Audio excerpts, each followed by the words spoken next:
This is just a quick overview of the tools and explain everything. When I open up my app, I will start a new project using the plus sign in the top corner. Choose my template, and now all of my tools are lined up along the left-hand side. Across the bottom, I have other tools. I have my slide sorter and where I can add a new slide. I have my recorder for student reflection and teacher feedback. And I have over here where I would upload projects. Starting at the top, this tool allows me to maneuver and move and rotate objects. This is my pen tool. Once I have chosen a color, I can write on here and annotate any pictures or video that I might have. This tool allows me to add in some shapes if I would like to do that. Down here is where I have my text. Anywhere that I do that, I can put in text to support a piece of an answer or evidence. Following down, I've got, this is where I would insert any existing video, a file, a PDF if I might have one. I can put in a browser, I can create a video and annotate right over top of it, or I could take a new picture. This is my delete button. If I need to get rid of something, I click on it and click the delete in the top corner. Down here I have pointers. This is kind of fun. I have some different things that allow me to annotate as I'm talking. Some of the ones that are good for reading purposes might be the lasers, which are really fun. The reason this one is good is because it actually allows you to point to words as you're reading them, and they're fun for kids to use. Underneath here I have my information button. This one allows me to lock something in place. So if I've put an object on there, let's just move this around. If I don't want students to be moving that object, I would lock it in place. And in order to do that, I would click lock, tell it what I want it to lock, and then choose the lock button.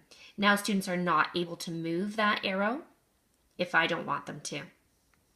Heading on down here, I've got the undo button, and then I've got a zoom button here.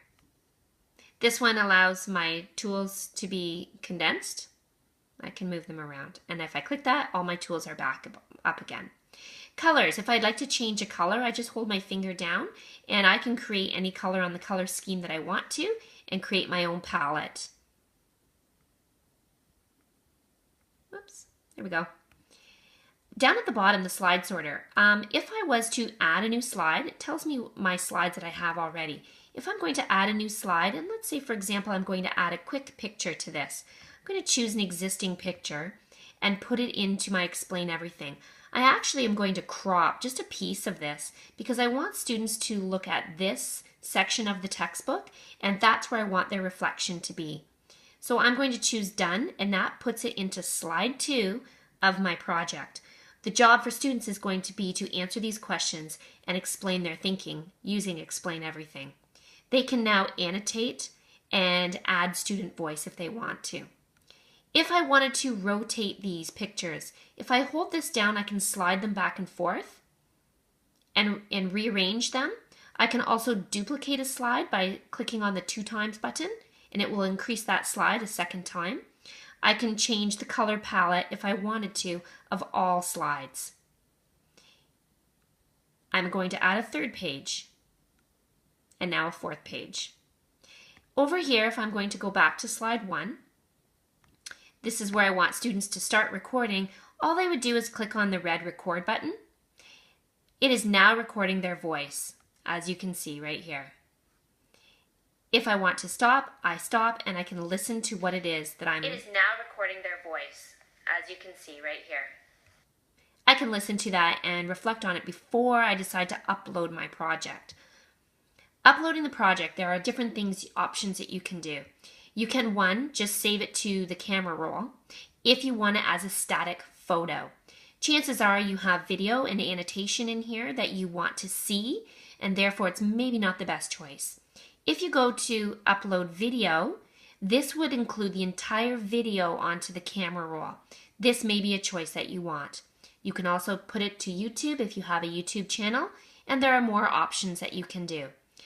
If you have a classroom Dropbox, if you clicked on that, you could have it set up so that student names, each student has a file, and they can then put their work into their file. If you are using OneDrive or Vimeo or another option, these are set up in here as well for you. When you're done, you can go back to your home page. It will ask you if you want to save it or cancel. You decide what you want to do. There are so many options for this app, and I hope that this little tool guide is helpful for you.